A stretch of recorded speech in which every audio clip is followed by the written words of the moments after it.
Hi there, my name is Russ, Vice President of Growth for eXp Realty. I want to talk today about brokerages and why are brokerages moving to eXp? It's like, why is it something that makes sense for brokerages to move to eXp? So here's the fun part. First thing I do when I'm talking to a brokerage is I always ask them, what do they love to do? And typically what I find out is that most people that start brokerages are not the detail people and the paperwork people and the compliance people.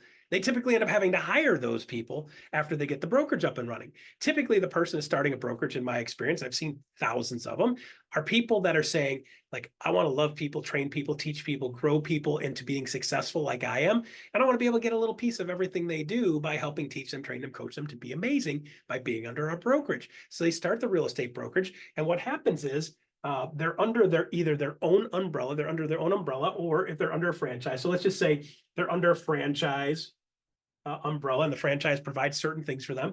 If they are an independent brokerage or a boutique brokerage, then they have all their own stuff and they're under their own umbrella. But what happens is in this scenario here, this person that is running that brokerage, whether they're under a franchise or they're under their own umbrella, they actually have to do all of the things that they like to do in the brokerage. And they also end up having to do all the things that they don't like in the brokerage. So when I ask them the question starting out, what do you like to do in the real estate brokerage and what made you start the real estate brokerage? What they're going to start to say is, well, I like to teach agents. I like to train.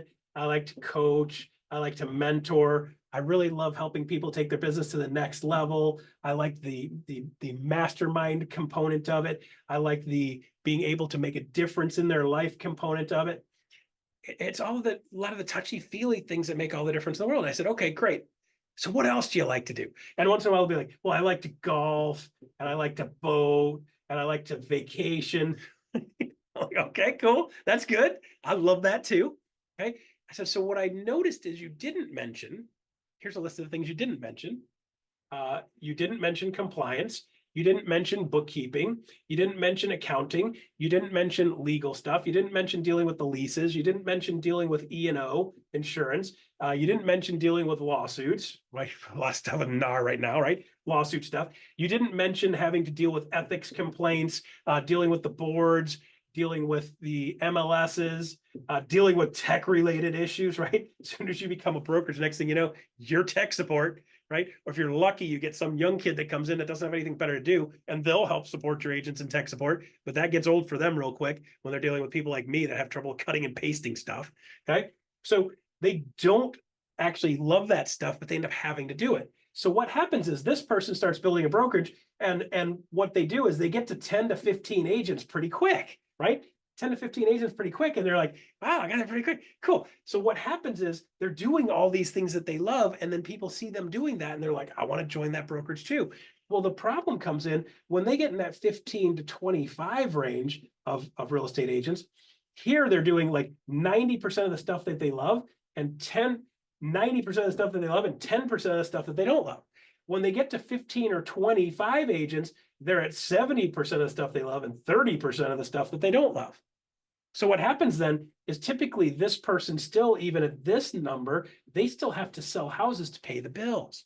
So the broker owner is still selling houses and they're spending 30% of their time supporting the agents to take care of the agents. So what happens is they're not able to actually spend as much time doing the stuff they love, or they're having to give up doing sales to be able to get more people. Now the rub becomes this. They're kind of at that no man's land. It's like, this isn't making enough money to support the brokerage, so I still need to sell houses, but I don't have an extra 30% time in my week to be able to keep doing this. So if I get to 25 to 40 agents, what happens is you end up spending about 75% of your 25% of your time doing stuff you love, is 75% of the time running the business.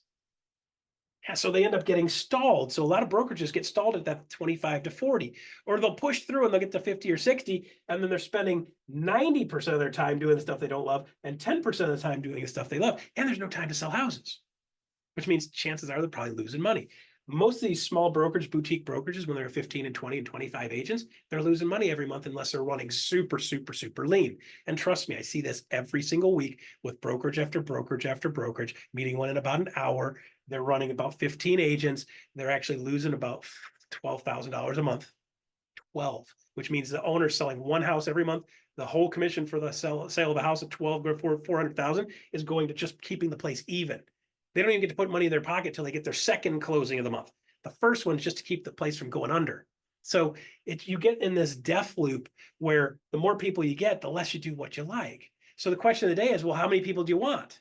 They're like, well, I want to have 100. Okay. So when you have 100, you're no time doing things you like. You're spending all your time running the back end of the business. And then you get this brilliant idea. Well, what I'll do is I'm going to hire somebody to do a lot of this stuff.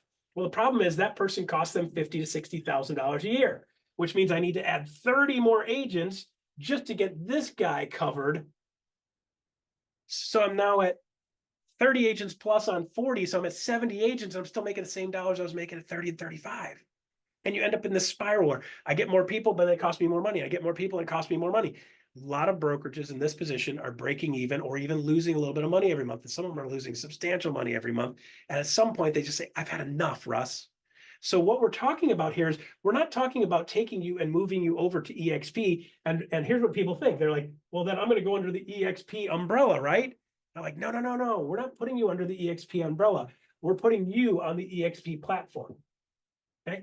Think of it like this. eXp is a platform, and eXp's job is to take about 90% of that bucket, 90% of this list of stuff that you don't love. We're taking that, and you get back to doing the things that you love.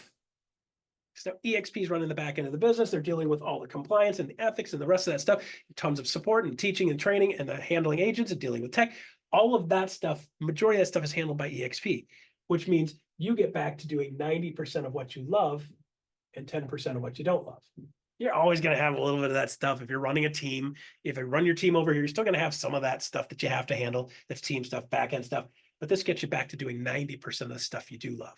So if we could put you in a position where you get back to doing what you love, get back to making real money, not kicking most of your money into the brokerage, kicking the money into your own pocket, still being able to love, teach, train, coach, and support people in this position, you can have a team at eXp doing that stuff with your current team, move them over and trade time for money selling houses and help them do that and build out the team.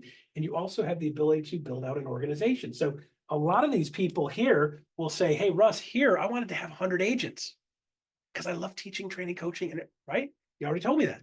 So this person over here not only can have 100 agents, I want you to start thinking, let's make some systems and build some systems and support parts. Let's talk about 1,000.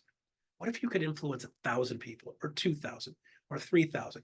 We have some people in eXp that have 10,000, 15,000, 20,000 people that are in their organizations. You could never do that in this model. You just can't. You run out of time.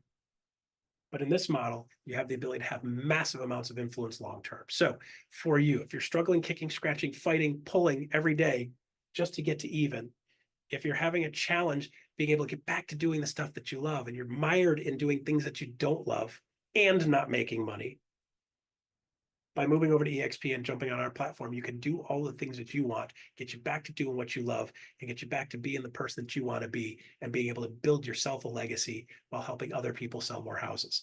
That's what we're offering at eXp.